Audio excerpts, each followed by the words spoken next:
Welcome back, Crew Cats. It's the Crew Corner News Review for February 11th. My name is Matt. Be sure to comment, like, share, and subscribe so you can stay up to date on all the hilarity and hijinks from Crew SC Fanland. So, the Will Trapp farewell fever reached a new height on Sunday.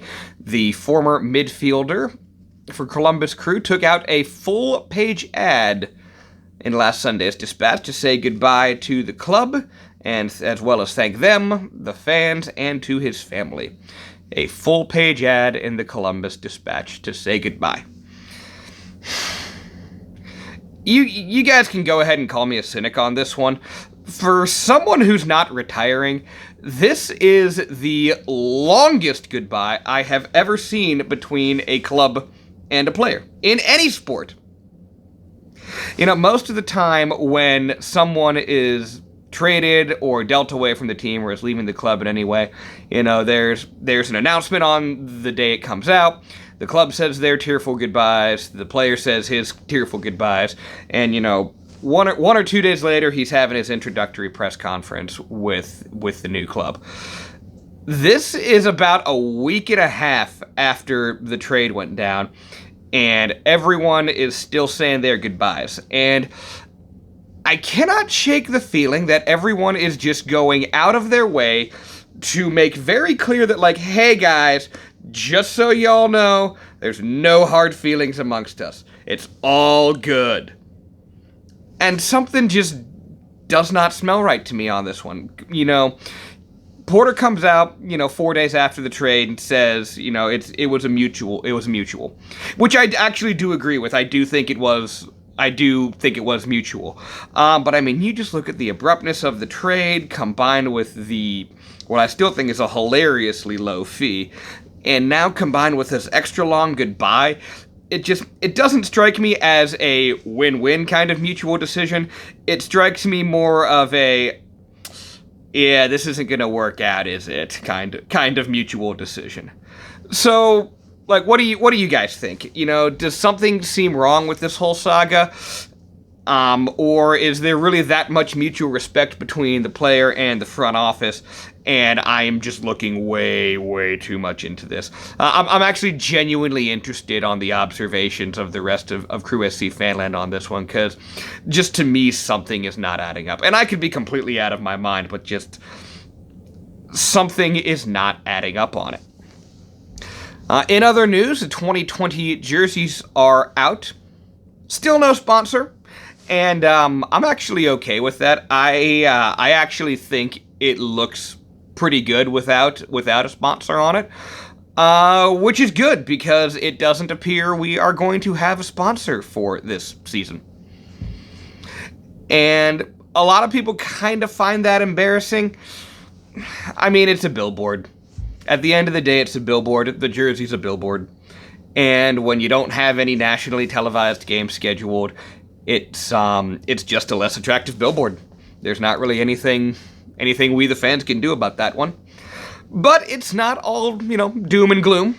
Without the sponsor, I kind of have noticed in my observation, and AJ's brought this up on the podcast as well, it looks more like a shirt than a jersey. Some people could interpret that as a bad thing. I actually see it as a good thing, because one of the biggest issues I have with just jerseys in general is that there's not really a lot of appropriate settings you can wear a jersey in outside of game day. But with no sponsor on this shirt, it just looks like a nice, fashionable t-shirt in all reality with the little Crew logo on the pec. And I can conceive of a lot more situations in which I could wear that shirt casually that I would not be able to if I had, the banana yellow, Acura shirt. That is for, watching matches at Endeavor and then watching matches at Mafre Stadium. Those are pretty much the only two places I can really wear that shirt. But with this one that's coming out for this year, there's a lot of places I can wear that. And that's something we as fans can really do to help, grow the brand of the team and just keep those colors flying, not just, on match day, but throughout the week as well.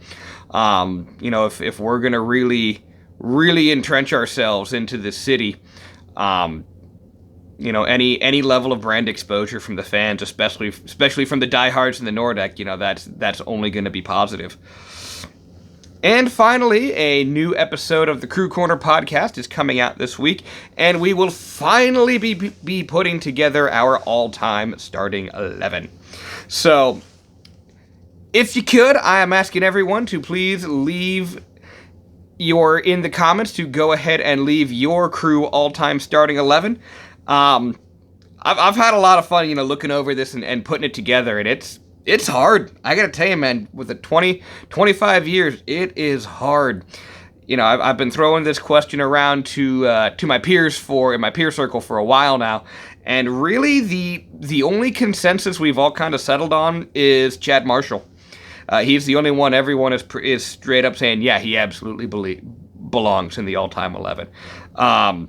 Midfield, dear God, midfield. There are going to be some hearts broken at midfield and forward come Thursday when we put this all-time 11 together, because man, it gets pretty tough when you got to decide, between Guillermo, Freddie, and Trapp and Gavin. It gets really hard when we get into that midfield who we want to put in there. So be sure to check that out on the Crew Corner podcast due out this Thursday. But that's all the time we have once again. So to recap, who knows what's going on with Trapp? I still think something's going on. Let me know what you guys think, and please go ahead and leave your crew all-time starting 11 down there in the comments, and we'll go ahead and give you guys a shout-out on the podcast this week as well. This has been Crew Corner. My name is Matt, and we'll see you in the next video.